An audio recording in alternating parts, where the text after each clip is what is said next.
I am not buying the dip of CrowdStrike. As a matter of fact, I'm shorting it. Welcome back to Strongman Personal Finance. Yes, my audio is not the best. I am on travel.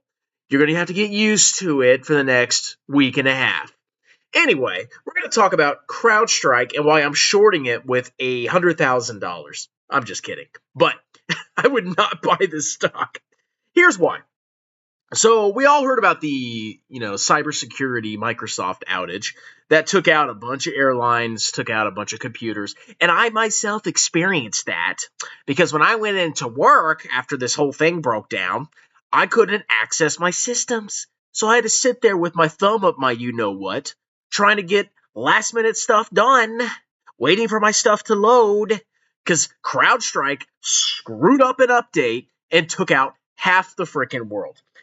Number one, this is the risk that you take with individual stocks. How many times do I have to tell you? Keep individual stocks to 5% or less of your portfolio.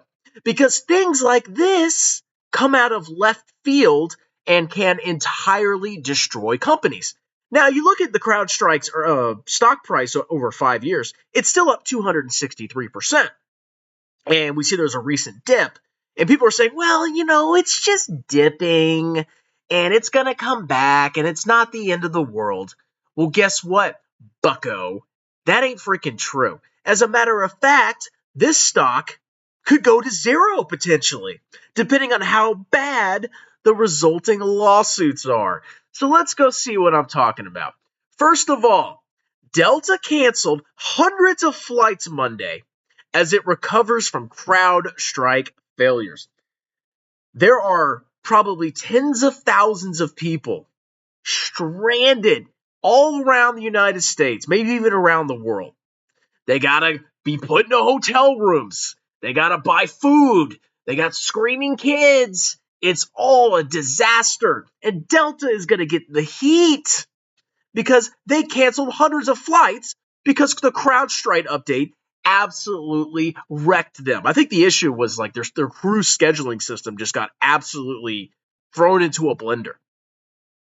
So Delta has a lot of liability and is shelling out tons of money to reimburse passengers. This is going to hurt Delta's profits. If your profits of your business was hurt by a cybersecurity company that screwed up an update, would you perhaps consider suing that company? Because you just lost a ton of freaking money, and you ain't happy, and you have shareholders to answer to, and Delta has deep pockets.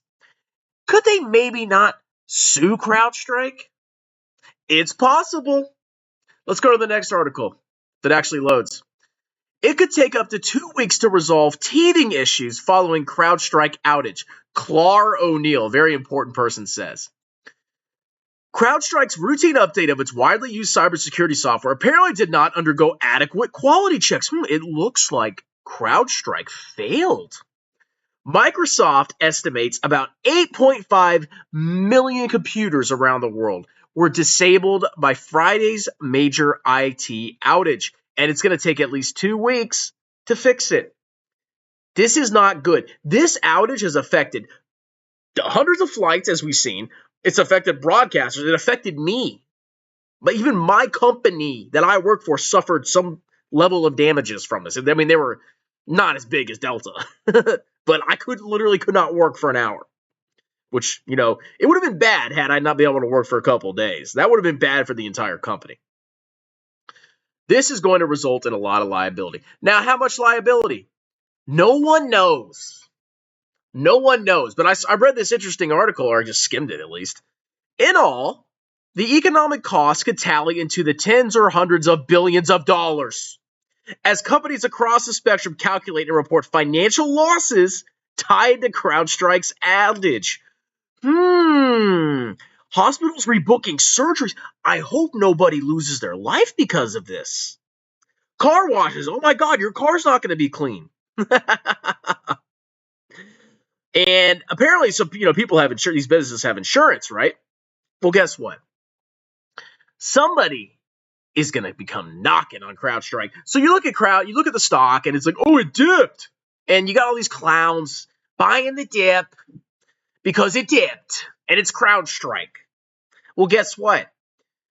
The future is unknowable, but I can tell you there's probably a good chance that this company is going to get sued. How much they're going to get sued for, we don't know. But if we look at their balance sheet, if it actually comes up, they have roughly $2.5 billion of equity. What does that tell me? They currently have $2.5 billion more of assets than liabilities. Well, what is a lawsuit? What if they have to accrue a contingent liability for a lawsuit, or multiple lawsuits, or dozens of lawsuits? That contingent liability, which could become a real, very real liability if they lose the lawsuit, well, guess what? Their shareholder equity could be annihilated. Imagine this is you, okay? You make a bunch of money and you're saving money and investing it every month, right? Your net worth is going up and up and up. And then all of a sudden you damage a bunch of people's property because you got blasted one night and drove around and knocked into people's cars and their mailboxes and hit somebody's child. And all of a sudden you wake up the next day, you're like, oh my God, what did I do? How much am I going to owe people? You don't really know yet. But people are going to start tallying the losses.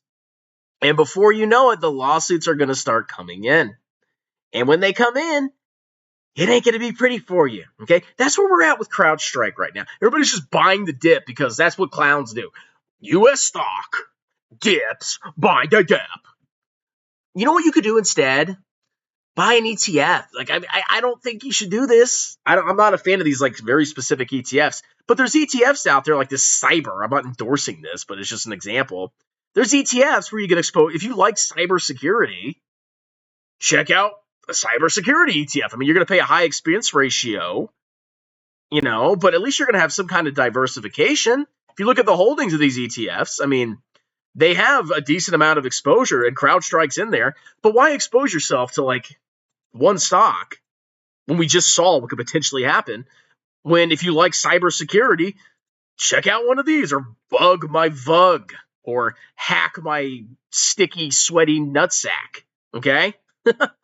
These are all cybersecurity ETFs that if you want to play this, you could consider playing it, even though it's pretty expensive, and I wouldn't do it personally. But that's my thoughts. I wouldn't touch this thing with a 10-foot pole. We don't know what the fallout is. Everybody's just jumping. Oh, it's going to be fine, bro. I dipped, bro. It's cheap. No. Things could get nasty for CrowdStrike. Things could get very nasty. And when they get nasty, you lose money.